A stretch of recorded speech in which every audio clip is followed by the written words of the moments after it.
So is Christianity a white man's religion? Let's just ask that question. And Pastor Smart, I want to start with you.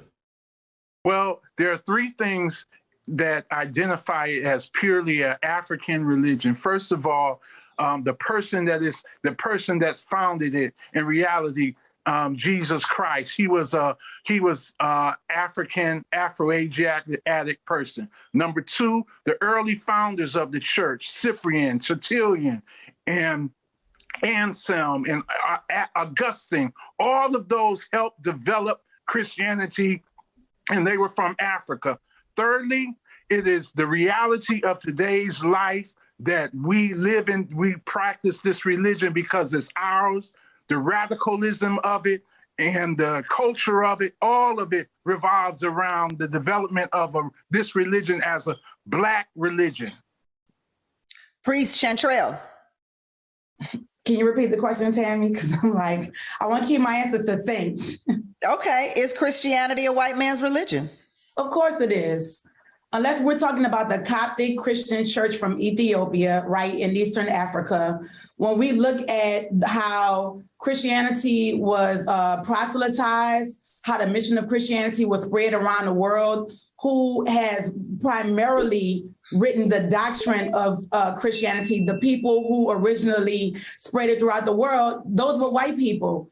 And then when we ask ourselves, what did our ancestors believe? Our ancestors, meaning African people who were enslaved, African people who lived in West and Central Africa, were they practicing Christianity? That's the question you have to ask yourself. So when we ask if it's a white man religion, well, if it's not a white man's religion, whose religion is it? Well, I kind of have to disagree with you, and I respectfully so. I'll say that religion in its construct is not a skin color at all. I think it's a belief system formulated on how you want to access the separate part of religion, which is spirituality. Everyone can access spirituality in the way that they see fit, which is my belief system. But what Christianity has done, and I'll go back to the other panelists, is oppress. If you pay attention to how it got to this country and how Black people or people with melanin in their skin started to believe in Jesus Christ, everywhere colonization took place, Christianity showed up. So it is used as a tool of oppression, but religion in itself doesn't have a skin color. You can believe in snails and be white and snails and be Black. I mean, it's just the construct of what religion versus spirituality is. Now, me, by the way, panelists, you can call me he or she. I'm not gender specific because I know that earlier we had some complications, but it's cool.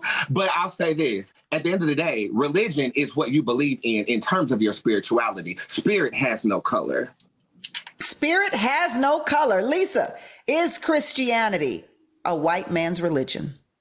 Yeah, I believe white evangelical Christianity is more than likely a white man's religion. However, I believe that Black slaves called white people to the carpet and how they misused Christianity. I think about the slave Bible and how they took out all the verses about liberation and only used oppressed passages that they could use as tools of oppression to oppress Black people. So I always tell people, if Christianity is a white man's religion, why did slave masters only use part of the Bible to oppress people? It seems like that they had to try to manipulate Christianity to try to use as a tool of oppression, but Christianity in itself, in its pure form, isn't oppressive.